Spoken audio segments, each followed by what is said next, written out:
It's the KC Show, coming at you live inside Affordable Title Loan Studio in downtown Union. It's your life, your town, your show.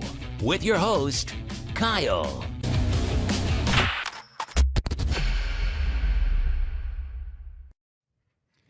All right, let's turn this down. Hearing it do. Afternoon, man. I tell you, it's gonna be a good show. We got Mr. Bailey in, and I'm gonna go ahead and tell everybody right here at the what we are going to do. Last time he was here, we asked our we're going to do that. What we're going to do, we're going to read the comments from the chat. You got a question this way than actually taking. So if you got a question, we're going to read for Jerry and Mike to help me out with that. As far as trying to keep up with the questions, that's always we will try to get to everybody's questions. So about you asking proper questions and the right questions instead of us. So it's going to be all about. Let's see if I can. Is Jerry's microphone up? What now? Sound in and out. All right, let me go ahead and fix that.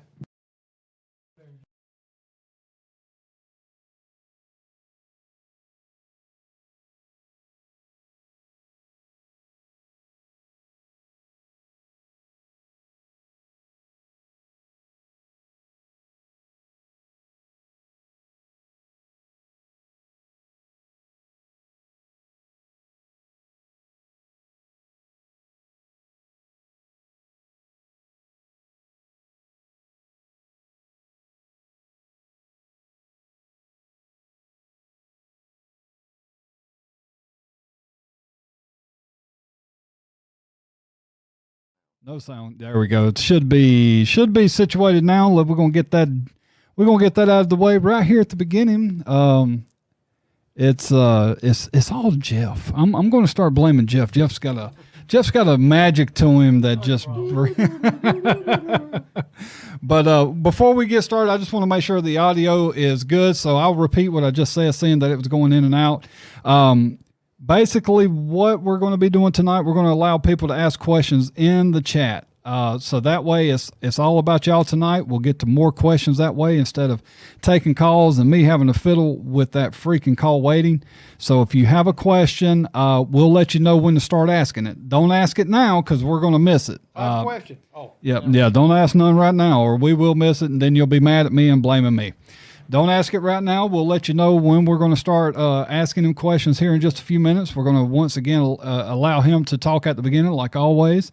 And at the end, we'll let him tell us what he's got going on, what he's got coming up. But is the audio good now? Is everybody okay? Yeah, good. Looks good. All right. So before we get to that, let me bring me back over here. Before we get to that, a lot of people were sending me the article from the WSPA talking about the investigation that's being reopened with Sheriff Taylor. Guys, I mentioned that Tuesday. I appreciate y'all sending it to me, but we already announced that. I appreciate that, but I don't need WSPA to tell me when something's happening when I've already said it. So there is an investigation, and I'll tell you another.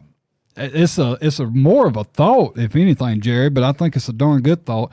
I do believe that when they found out that he was officially going to rerun again, that I feel like SLED went, we were going to leave this situation alone. You were going to just go out in the sun, out in, how do they say it? Down the sunset. However, you're going out. And we're just going to drop it. But then as soon as he decided to change that and said that, well, I'm changing my mind.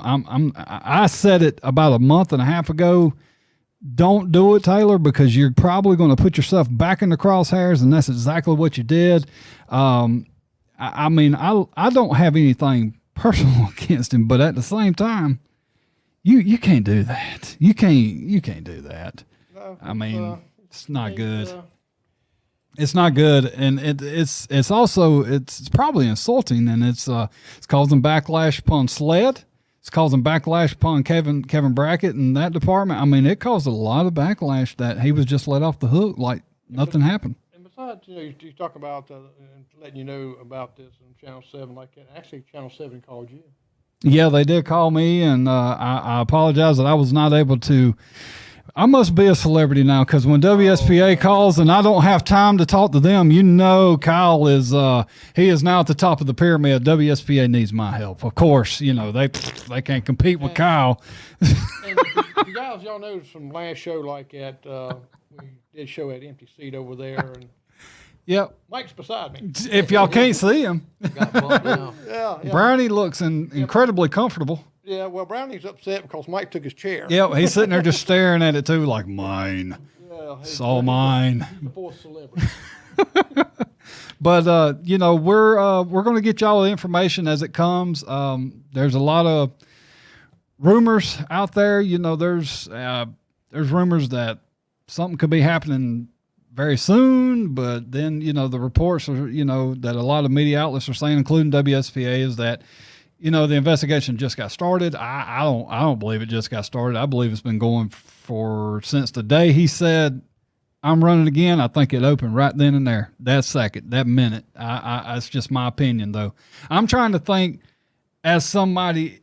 I'm trying to put myself in their shoes. That's what I'm trying to do, and that's what I would feel embarrassed.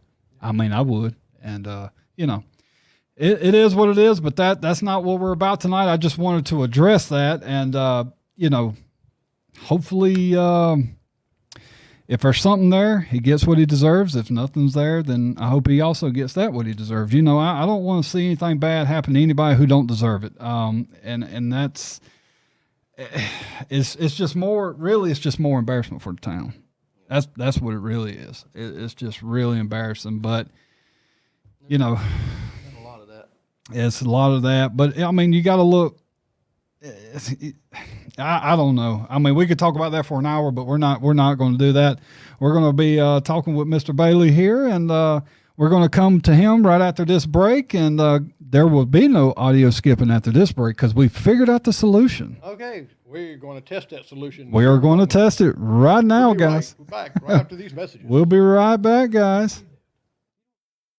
Thompson Boulevard, Union, South Carolina, 29379. Or give us a call today, 864-424-9530. Mention this ad to receive an extra 5% off your loan. Affordable Title Loans. How's your little doggies doing? All right, so we are back. All right, so should be no audio skipping. Should be good, and hopefully we got that problem fixed. But we're going to move on from that. We're going to bring up Mr. Bailey here. We're going to get to him tonight, and I appreciate him coming back. The last time he was here, Thor was outside wielding his hammer. He was Tornadoes, hurricanes. he was doing some work out there. So Jeff, thank you for coming back. We apologize for all the issues from the first time, but can't control the weather. Well, Thor can, but I can't. I can't control the weather. So, I've been watching a lot of Avengers. Can y'all tell? Yeah. Okay. I was just making sure. Oh yeah, I'm really surprised he's not in an adventure suit. Yeah. But Jeff, thank you for coming back, brother. I know you had a busy day today, and we're just gonna let people open up. And once again, just kind of like the last time, just tell people who you are, and then I'm gonna bring up the comments while you're talking, and we'll start getting to these questions. And tell us how your campaign's going too. Yeah. Okay. Of course, Jeff Bailey, running for sheriff. For the ones who don't know me, just a little background about myself. I'm married to Kim Bailey. Been married 33 years. 2 boys, young men, I would say, age 23 and age 21. Active member of Lockhart First Baptist Church. Masonic Lodge 244 here in Lockhart, and my education, I graduated from University of South Carolina with a degree in business management. After graduation, went to work for Probation, Parole, and Pardon Services, where I stayed there for approximately 7 years, a little over. And after serving with Probation, Parole, and I did a lot of the extraditions and actually attended the Criminal Justice Academy, was where I was certified to carry weapons and trained. And I did that, and I left and started my own business. And I ran that for a couple of years before I was contacted, and I was appointed by the governor to be a magistrate. And I did that for 18 years, and that was pretty interesting. Yeah. And, you see a lot of things and talk to a lot of people over 18 years, and you listen to a lot of problems, and you hope you can solve some of them. Yeah. Some you can't. And that was a good time in my life. And then after that, I had to actually resign that position when I ran in 2016 against David. And, of course, that election didn't go well, but, I never give up. So I'm here again now, and I'm coming to the voters and telling you what I plan to do for Union County to make it a better place to live and make us proud of it again. That's what we need to work on. Yeah, and starting to look at, hey, Janice, how you doing? Starting to look at things right now, what's going on in the sheriff's office that maybe when you look at it as a cup half full type of situation, maybe it was just meant to be with this situation of you not winning then, and because maybe if you'd have won then, maybe some things that Sled's finding now they wouldn't have found then if you'd have won on. A lot of things could have possibly happened. So I like to look at things and say maybe it happened for a reason, but you see a situation like that and you just like I say, you hope for the best. And I know you've been a part of a lot of things over your many years as a magistrate, and like I say again, we appreciate you coming back here, and we're going to go ahead and start getting some questions. So if anybody's got any questions, go ahead and start typing them out in the chat. If you want to message them to us, you can. It might take us a little bit longer to find them, but if you're able to put them in the chat here, we'll be able to see them a little bit quicker. But while we're waiting on our first questions, Jeff, you're going to be at the debate next Friday. Is that correct? Next Friday on WBCU at 9 o'clock, right? 9 o'clock. Right. Okay. 9 o'clock. So going to be good. It's going to be streamed on mine, yours. Yeah, and it's going to be, that's right. I keep forgetting that. We're going to be streaming it live. I don't know if Kyle Brandon will be able to make it because it's at 9 o'clock in the morning, It's going to be streamed on. but it will be streamed live.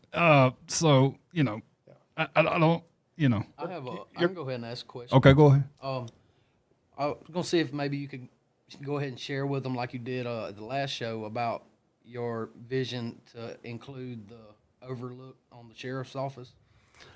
Yeah, my plan for that is South Carolina Law Enforcement Accreditation. That is what I've been doing my research on, and I think that's an avenue we need to pursue. When you do that, when you do this, the accreditation is not something that happens overnight. It takes a period of years to get this accreditation because there's certain things that has to take place as far as training, and they will come in and help write your policies and procedures.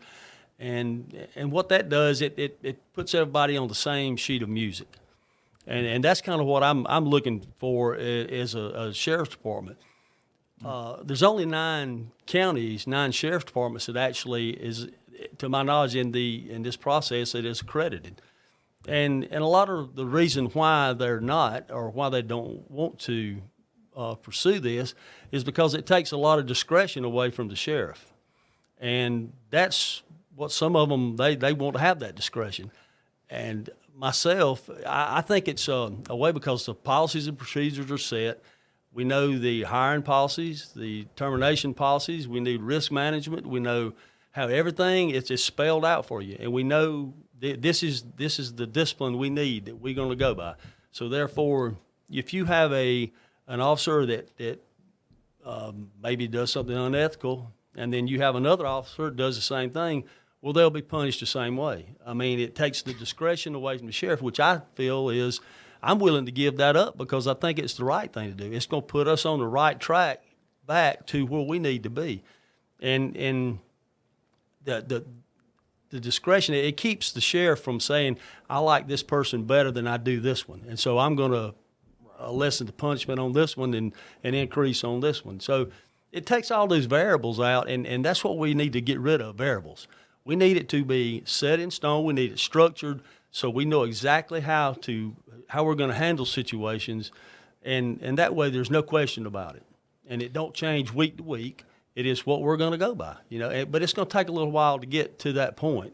And you know, like I said, it's I think it's what county council had originally in mind when they were talking about the county police force.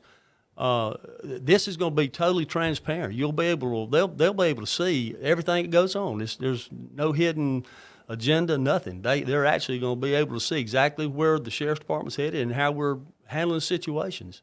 I think you'll have better officers like that also that will, when they know what the bottom line is, what they can do, what they can't do, and everybody's on that same page instead of bouncing around a little bit. I had someone, Don Gitz here, ask, says, is anything in your past that can embarrass the county? And that's a really legitimate question. It's a legitimate question, but I can hear the question in my head, so that's why I giggle. Yeah, but, because, you know. it is a true question. I mean, it's a good question. Yeah. I mean, you know, I'm not saying there's anything bad in my past. Am I perfect? By no means, no. Nobody's perfect. But in my past, I've tried to, you know, my whole goal from a young child on, my grandmother who lived with my parents, I thought a lot of her. And, you know, I always told myself, would this embarrass your grandmother? Because I knew she loved me and I knew I didn't want to hurt her. And it was the same thing with my mom and dad. You know, as always, I didn't want to hurt them. Well, you know, as you get older and things evolve and I get married and I've got kids, I wouldn't do anything to tarnish my kids. I mean, or my wife. You know, it's just it's a process that I go through. It's that I always ask myself this question: if something comes up, what is the outcome? What is this going to do to you? And when it's all said and done, you know, I want to if I'm elected sheriff, I want to leave the sheriff's office and say he was a good sheriff. And also, as his term ended, there was somebody that was in the sheriff's office that had the same values and the same beliefs it's going to follow along, and it's going to make it easier for the voters union candidate to say, hey, this looks like our guy to be our next sheriff. I'm not going to make a career out of being sheriff. That's not my goal. My goal right up front is to straighten out the Union County Sheriff's Department, get it running on all cylinders, and have everybody understand that it's a good place to work. You got to want to come to work there. And that's what I think, that's going to be a big thing. When everybody is ready to come to work, they're happy with their jobs, they do a whole lot better job. And that's kind of the goal, and it's a legacy that I would love to leave. If when I leave the sheriff's department, if I'm elected, that's what I want people to say. You know, it's just like when you pass away, you don't want to have to hire pallbearers because you've been acting crazy and doing bad things. Yeah. You know. Yeah. So I mean, that's just the way I look at things. That's my outlook on life. Yeah, I'm doing now. I'm sorry. Yeah, I'm about to read hers. She says, I know Mr. Bailey said he wants more training for the deputies in the last interview. What type of training do you think they need? And also, do you think the deputies need a salary raise?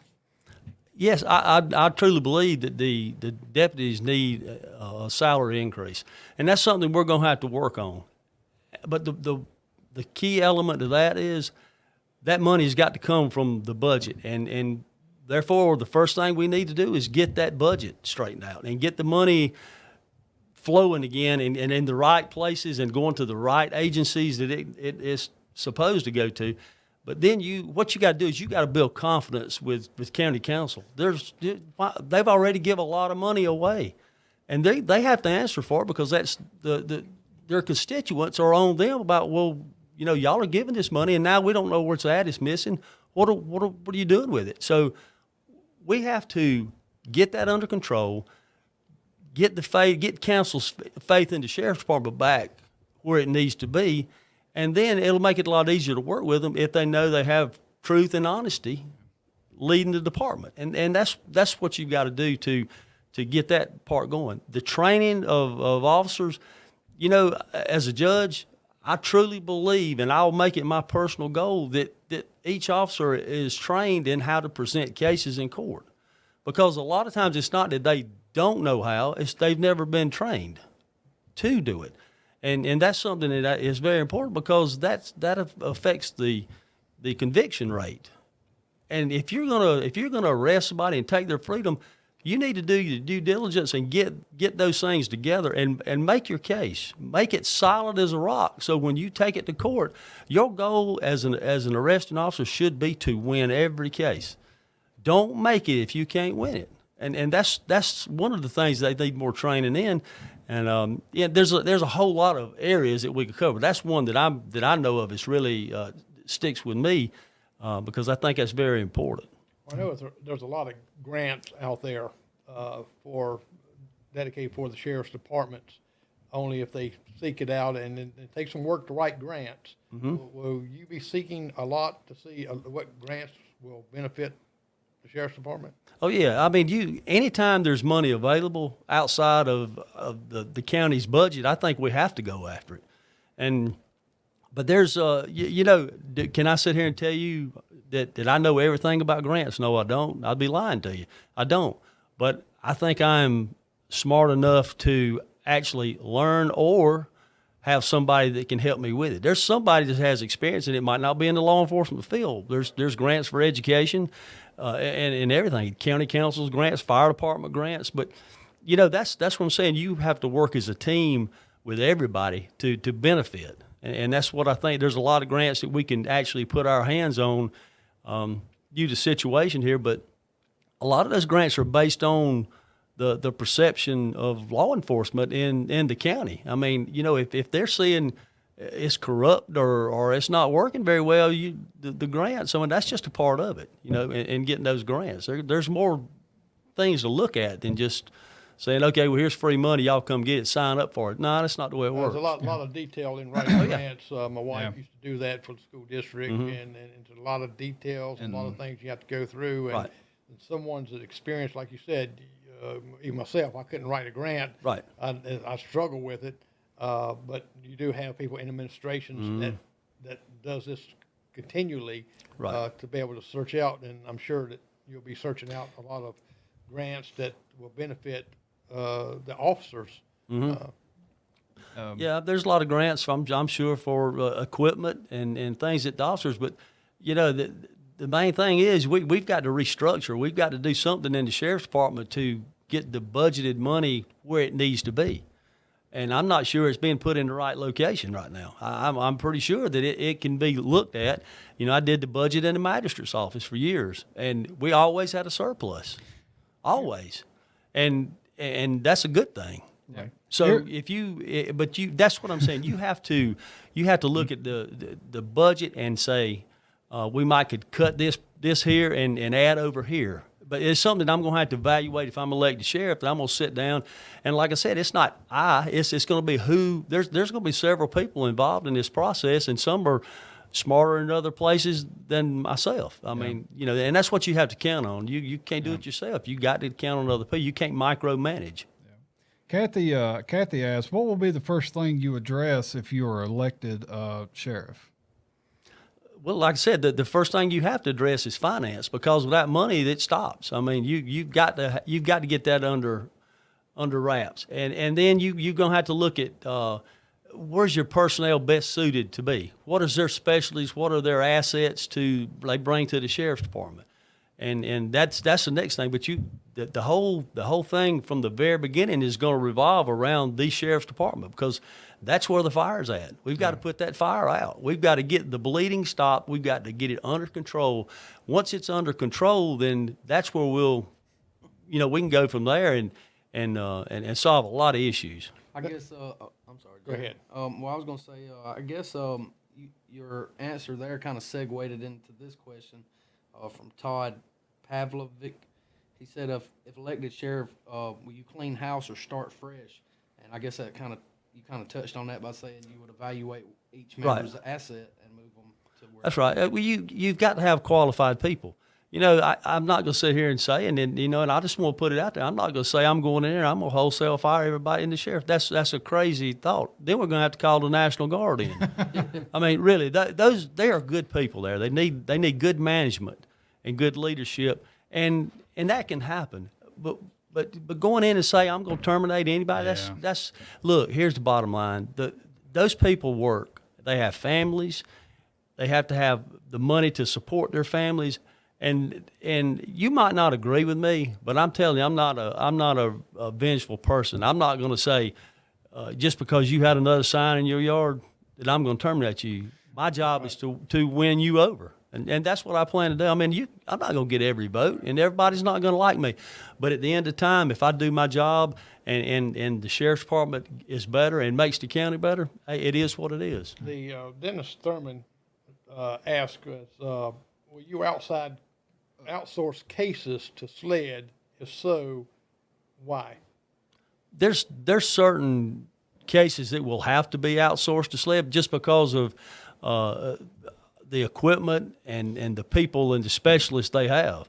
You have to do that sometimes because we don't have the money nor the equipment to handle every process that needs to be taken in the crime scene.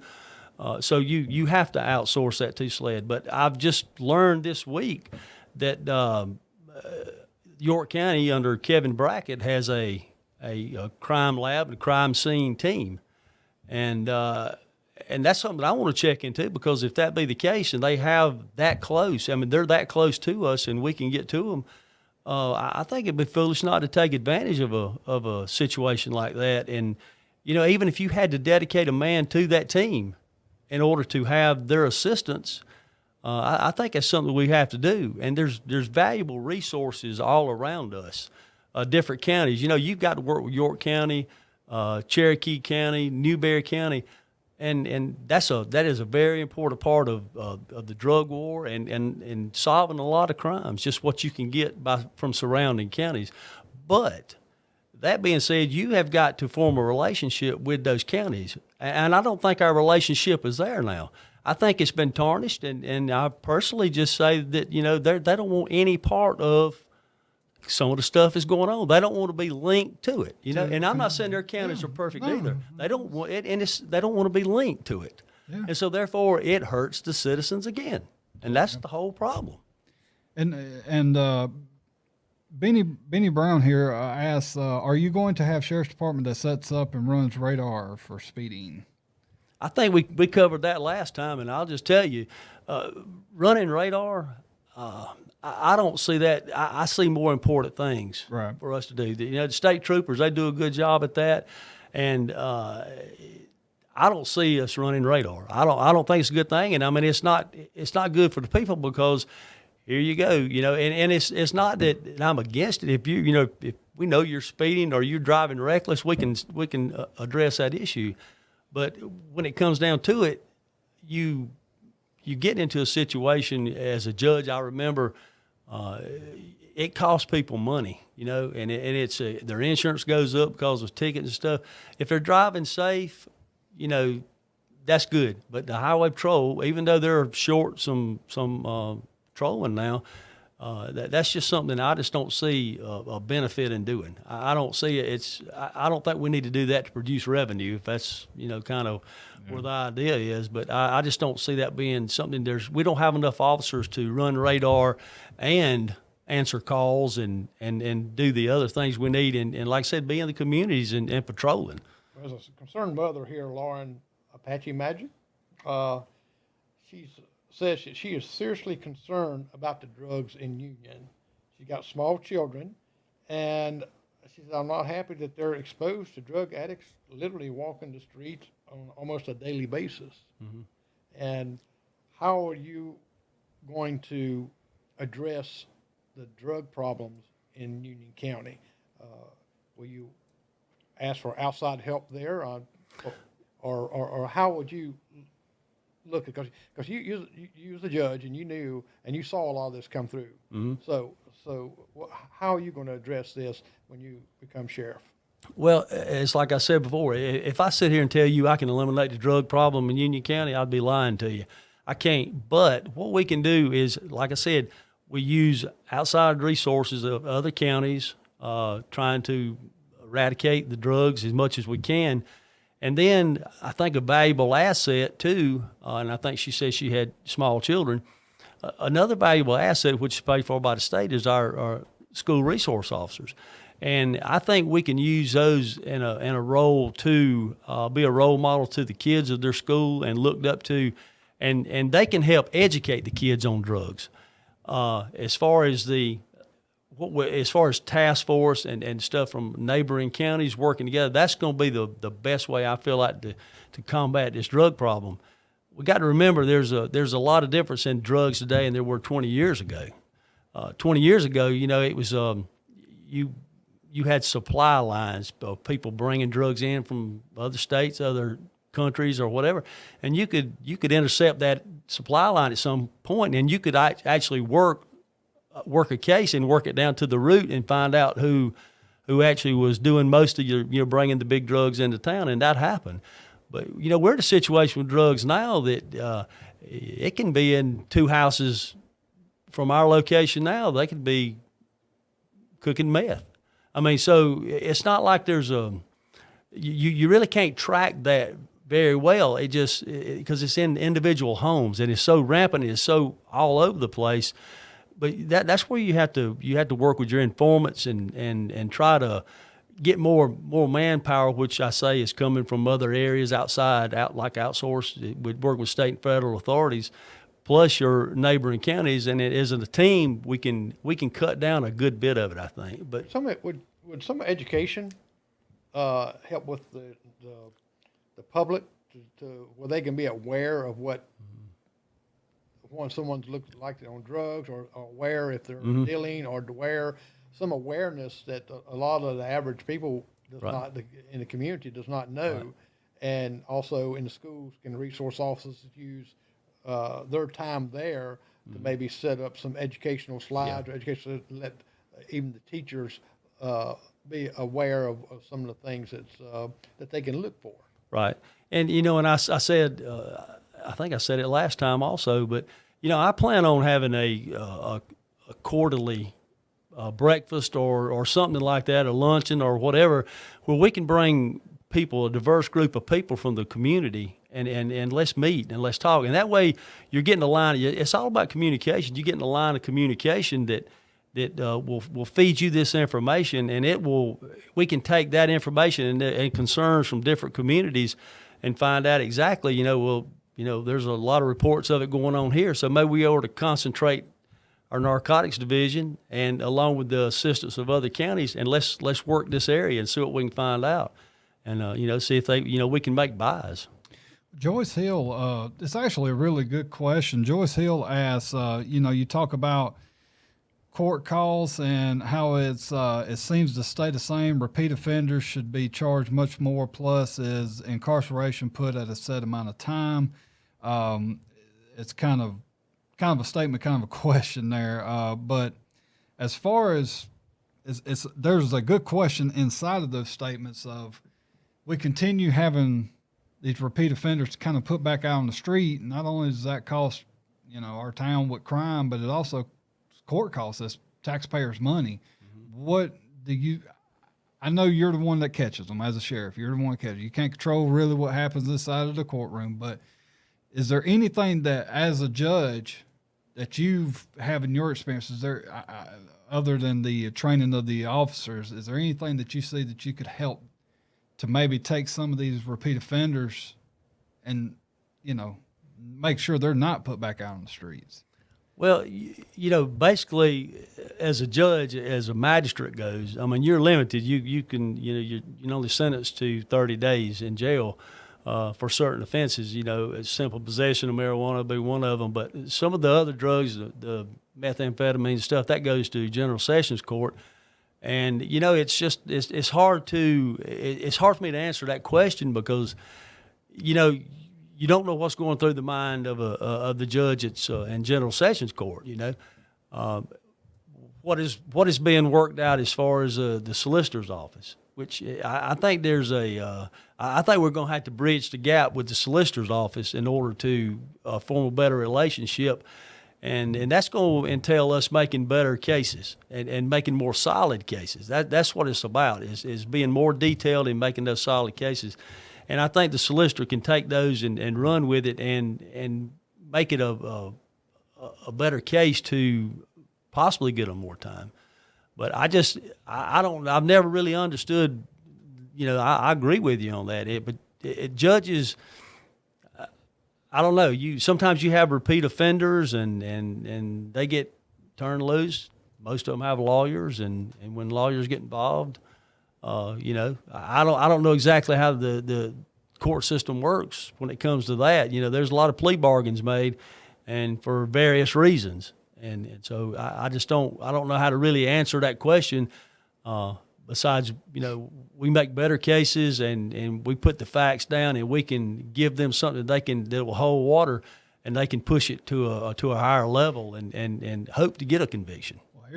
I'm sorry. That's right. I was just going to say, making a better relations with the solicitor's office, and like you said, officers training really have the facts down when they make the arrest, and that's going to be a key thing. And I think a lot of people, including myself, sometimes we think about how the revolving door happens, especially in drug things, that you make a promise, okay, you have to give up this person, you have to give up that person. And it's like, okay, we'll do that. And if we get caught next time, well, they're doing the same thing. Well, I'll give up this right here. It's almost like they never really get what they need to get their own lives straightened out, is that they know that they can go out, and if we get caught, well, I'll rat this person out or tell this person, then I'll be able to get out of this one and go down the line like that. Right. And that's the mentality that a lot of the community, in our community, thinks about. Well, that's why we got so much drug problem, because we keep letting them out because of this, and they're just going back to a different source or whatever. Right. Well, it's just, if you arrested the same person over and over again, and it's basically you arrested a bunch of users, and those people, of course, are users, and so all they're going to do is tell on another user. Right. And that's just basically how that works. But I've always. As being a judge, I felt like I was fair because I would give you a chance. I think you have to look at it as in the whole picture, and say I give you a chance to do the right thing, straighten up. But the next time you came before me, it was over with. I mean, I didn't, and that's that's what's got to change. I feel like with judges, give somebody a chance if you want to. That's fine, but. After that, you got to stop it, because, like you said, you just get into the revolving door situation then, and that's a lot of what goes on. But I mean, it's really honestly hard to, because it's out of your hands. Once you turn your case over and you've done your due diligence and your work, you turn it over as law enforcement.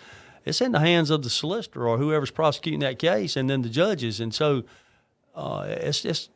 I'm saying it's not a good thing. Me personally, as sheriff, it's not a good thing for me to jump up and down on the bench and tell the judge you can't do this, or it never works out good that way. I promise you. Oh yeah, I know.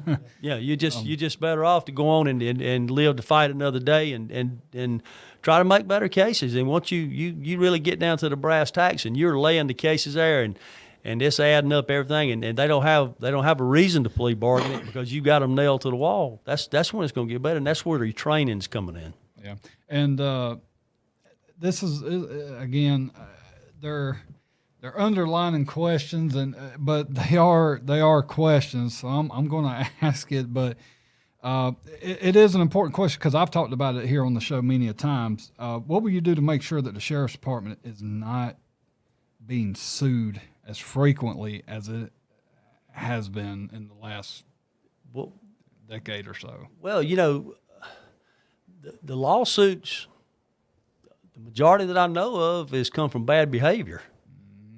So that's easy to fix. Yeah. Terminate them. That's a good answer. That's cut and dried. Yeah, you just terminate them because that if I'm elected sheriff, here is fair warning for everybody. I won't tolerate it. If you can't be an upright citizen and do what you're supposed to do as a deputy sheriff, you probably need to find you somewhere else to work. Because it's going to be run, like I said, I want to get the law enforcement accreditation. That's going to solve a lot of the discretion for what I do, and it'll be cut and dried. So if you want to, knowing what the punishment is, violate it. Because I promise you, it's going to happen. I won't tolerate it. Because there's a lot right now, unfortunately, there's some things that I'm unable to speak on it, but I have evidence. I mean, it is what it is once you have it in your possession and it's incriminating, it's evidence. But to things that have been allowed in the sheriff's office of some misconducts by, you know, some of the subordinates and stuff like that. And when you're able to get away with this and it just grows and grows and grows, I mean, at what point are the criminals wearing a badge, you know, and but that's it. Well, when you get to a point where, you know, if you're compromised, then you have no power. You give your power away when you compromise yourself. So that's the main thing. I mean, you can't fix that. But it's just no matter how you slice it. I mean, you're gonna have instances where, you know, you're sued and for maybe a wreck or some type of negligence. Right. Truly law enforcement negligence, and you know, and that's going to happen. But that's part of the accreditation too. They help with risk management, telling you what the policies and procedures are for high-speed chases, for instance. So, you know, that kind of takes that out. But bad behavior is that's pretty well cut and dry. It just won't be tolerated. We can't. I love how knowledgeable. Like, I mean, that part there. I mean, I didn't even think about that of the high-speed chases. It's but see, that's stuff that you had to know and learn, as, you know, as a magistrate, obviously, and everything. And this is a really good question, because this is actually being brought up by a lot of people, especially in Lockhart. Do you think that all communities in Union County need to be patrolled? And if so, do you know how you will make sure that every community is equally patrolled? Great question, Danielle, because Lockhart, you know, it's so far out there, it does kind of seem like it's being forgotten about a little bit, and that's where it seems like a lot of our drug crime is coming from right now. Yeah. Well, I mean, you know, Lockhart's closer than Carlisle. Yeah. And Cross Keys. But, you know, and I've said this before, you need to have a police presence. And everybody says, well, you can't do that. Well, yes, you can. It's just a matter of using your time wisely and using your money wisely. And taking the money, and you need to hire more road deputies. We need more road deputies. People, well, you can't do that. We don't have the budget. Yeah, the money's there. You just have to allocate it the correct way. And then you build the confidence and gain the respect of council again. And I'll bet you, if everything's going well and everything's accounted for, everything's transparent, I'll bet you council will come to you and be willing to listen to you and listen to your issues that would help your officers. And that's what we've got to do. I'd love to say I could put a man in Carlisle, a man in Cross Keys, and here, there, and everywhere, but I can't say that I can now. But I tell you, I'll work hard to try to get that done. That's one of my goals. And several of them have actually asked a question. Last time you ran, I think it was 2016, something like that you ran on the Republican Party. Yes, sir. And this year you run on the Democrat Party, and they want to know why the switch. Okay, it's simple. I explained this last time. It is. I don't think the sheriff's job should be partisan. And if we was talking about running for the legislature, senator, house member, you know, making laws, that really affects your way of thinking and your belief. That affects the way you are supporting laws. The sheriff has got to treat Democrats and Republicans and independents and everybody else the same way. You've got laws that you have to go by. There's no skirting around those laws. So I have to protect the people, whether you're a Democrat, whether you had a David Taylor sign, whether you had a Sherfield sign. I have to protect everybody, and that's what I intend to do. The reason that I did switch is because it is time for the people of Union County, and I'm saying this to you, it is time for you to make a decision to whether you want change or you want to continue on the same path for the next 4 years, which the county cannot take. We cannot take 4 more years of the same stuff. We've got to have change. I want to hit it head on. I want to know June the 9th whether the county really wants this change. And it'll be told on June 9th.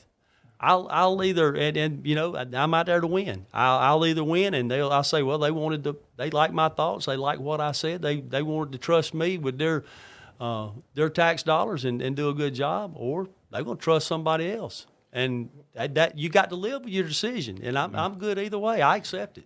And I'm real quick, just real quick. I've seen a comment. It's been a little bit because I'm further back in the chat, way further back. Some people are talking about that you don't have the experience as a sheriff, and I want to real quick just for a second. You look at what our president has been able to do with zero experience whatsoever in politics. Bigger monster there, but that can go to show you that a lot of times experience ain't what it's always kind of cracked up to be, because when you are in a position long enough and you've learned the ways of the job, sometimes you can also learn some of the bad ways of the job. And, you know, we see a lot of crime. Crime is definitely increasing in Union. Drugs is increasing in Union. And this was all under the belt buckle of, unfortunately, a lot of our candidates that are running. So experience don't also always mean so. I'm saying this off my chest because, you know, Frank Hart has zero experience as a supervisor, you know, and I mean, I hate to throw him under the bus like that, but so does all the other council members, but it's a learning curve. And when I was at a job, I'm not going to say where, they love to hire somebody fresh who was not even experienced in the job, because then they could mold them to be the right way to handle that job, more so than coming in maybe with some of your bad habits. And so I wanted to say that Also, really wasn't a question. Touch on what you just said, that no sheriff that comes in as a sheriff was a sheriff. Yeah. It's a new position. It's a leadership and management role. That's what the sheriff does. You know, I don't understand the saying no experience. Okay, I went to the same criminal justice academy. It's located at the same location. I went there. They give me a firearm when I was a probation parole agent. I carried across state lines. A county deputy don't have jurisdiction outside of the county. I was statewide. I could go out of the state. Okay, carry weapons. I made arrests on regular arrest on offenders that, and these were known criminals. I mean, they were known criminals and some bad ones at that. So, you know, I don't understand where we get the not having experience. I had that experience for 7 years, but you know what? It's like this, and this is exactly how I look at it. I have experience in business. I've run several businesses. I've run several people. I am overseeing a multi-million-dollar operation in Greenville County now, where I have sometimes 50 people working. So I'm managing those people. I've had a history of managing people, and that's what the job of the sheriff is. The sheriff should manage his monies. He should manage his people. He should make sure they're doing the right things. Look here. This is the bottom line. This is the experience thing. This is going to answer the question right here. If you take 3 candidates now that have over 25 years apiece, that's combined experience and training of over 75 years combined. And look where we're at now. Yep.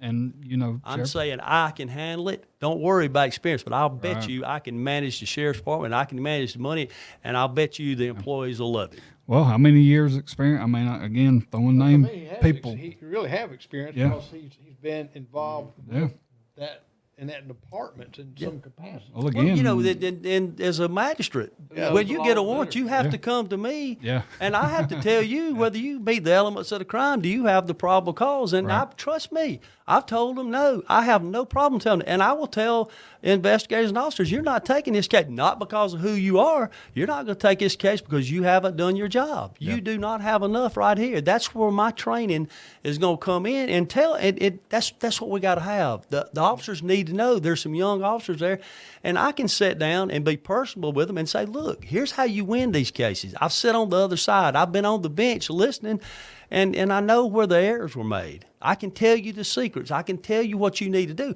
But the bottom line, you can't. You can only present the facts. Yep. You've got to gather the facts. If you do not do your job and gather the facts, your arrest is meaningless. Yep. If you make an arrest, you better have your facts and you better be ready to win. Because I don't want people who just do it because I can do it. I want you to win if you arrest them. Yeah, because if that, that goes back to the one where we're talking about lawsuits against the county. I mean, how many people are going to be embarrassed and run their name through the mud when they get into court? They're found innocent completely because there's no case against them. That's setting them right up for us to lose money. But you look at this too. You look at who is hurt in this situation, and not every crime is a victimless crime. If you've got a victim that somebody stole something for you, that meant something to you, a gun, ring, it was a family heirloom, something. Just think about it.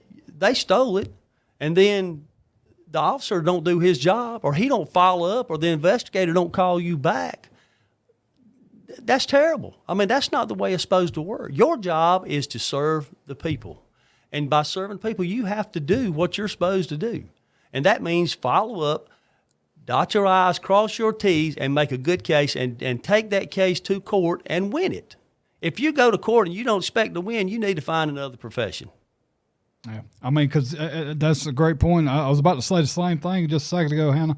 You know, we right now we do have a sheriff that has experience in law enforcement, and you know, almost since, according to a report, the celeb report, almost since day one, it's been some bad decisions made. I mean, I'll leave it there. I'm not trying to throw, you know, compare the two or anything, but experience ain't always a good thing. You know, you can have all the training and the experience in the world. But let me tell you something. If you don't have morals and ethics and good judgment, you don't have it. You've got to have that, and that's just a part of being the sheriff. The sheriff has got to be a role model. Yeah. And that's exactly what it is to the kids. They should look up to the sheriff's position. It should be a position of respect, not to bow down to. And that's, I don't like that. I don't like yes men, and I don't want anybody to bow down to me. I want you to have an open line of communication that we can talk, and I'll talk to anybody, and you know, we'll see where it goes. But I'm just not going to say I'm the sheriff and this is the end. Right. This is, the buck stops here. We're not going to do it. We're not going to talk about this. It's my way or the highway. It don't work that way. No, Let me ask you this. There's quite a few cold cases that's stored back up in the sheriff's department, from murder to other cases that people are just kind of left out there where there's no communication to the victims, saying, you know, we've been working on this, or they have given it up. How are you going to approach cases like that? You have to, me personally, I think we should at all times, each investigator we've got should be assigned some cold cases, even to go back and revisit, because you hear a lot of stories all over the country about, well, you know, they're just checking back into it. There's new evidence, new technology, so you need to revisit those cases, and try to bring those back up and see. But I would love to have a person who just worked cold cases, but it's not feasible. I don't think it is you know, but it's got to be a drive. It's got to be somebody who really wants to, that's already an investigator, or somebody that wants to look into it and try to find evidence. I mean, it's got to be somebody that's self-motivated, I'd say, and have somebody like that, and let them try to progress and move up in your department due to their research or what they're doing, and trying to better themselves, and that's a way to do it. I mean, you have to promote people on merit. Not what your name is, or what your contribution to my campaign is, or what your daddy did for me, or that's over with. I'm telling you, if Jeff Bailey is elected, that is over with. We're going to do it the right way, and go straight by the book. We're going to do it that way, and that way I don't look over my shoulder. I can go to bed and sleep at night because people have put their faith and confidence in what I can do and what the officers can do.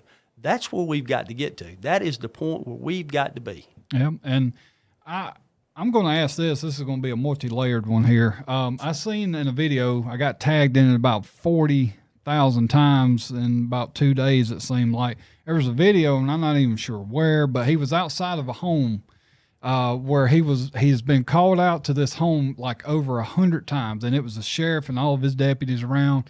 And he did a video right in front of these people's home because it's a drug house. They constantly are causing disruptions. They've arrested people multiple times here. And the sheriff, you know, he was out there in front. He's like, we've had enough. We're identifying this house. You're now on the hit list and stuff like that. That's why I feel like possibly having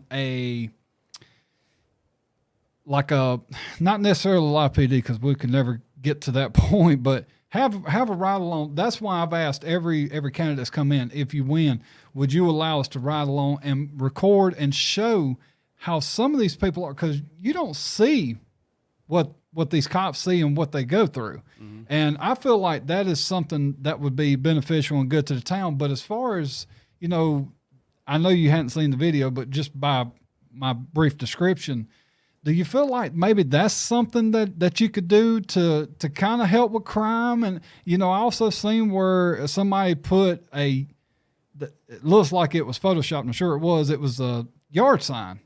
and it was pointing to a house, letting people know this is a known drug house right here. What do you think about those outside the box ideas to kind of help people know, and be honest with you, that'll scare away some dealers, buyers, whatever you may have, Yeah, I don't know. That's a difficult question, and what I lean toward in that situation is risk management. There's a lot of risk in doing that, and I'm not saying it puts the officer plus whoever's riding along with you in a bad situation, could possibly be, and I wouldn't want that on my hands too. If something would happen, say you were riding alone, I wouldn't want that on my hands to say that.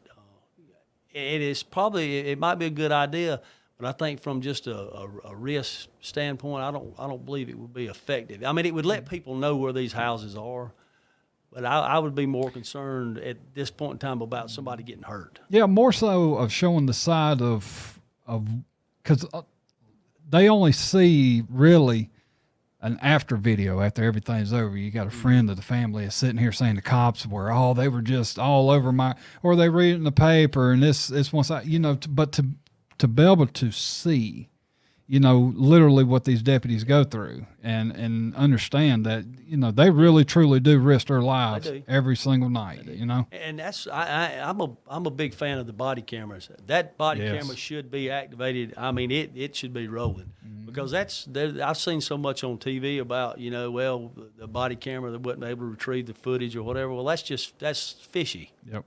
So, it's worked up to this point. What happened to it? Yep. So, but that's why I say body cameras are a great thing, and that informs the public. But there's certain cases where, you can't release those videos, but there's certain cases, under freedom of information that it's possible that it could be released, Right. So that's something, but that's just something I'm not saying I'm totally against, but we'd have to sit down and have guidelines and number one, I think the county council will have to look into it too from a risk management standpoint of the county.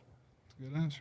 And the people in the public's got to realize too that these cop movies and police movies that's on TV is not really reality. I mean, it might be taking some cases close to it because they always win.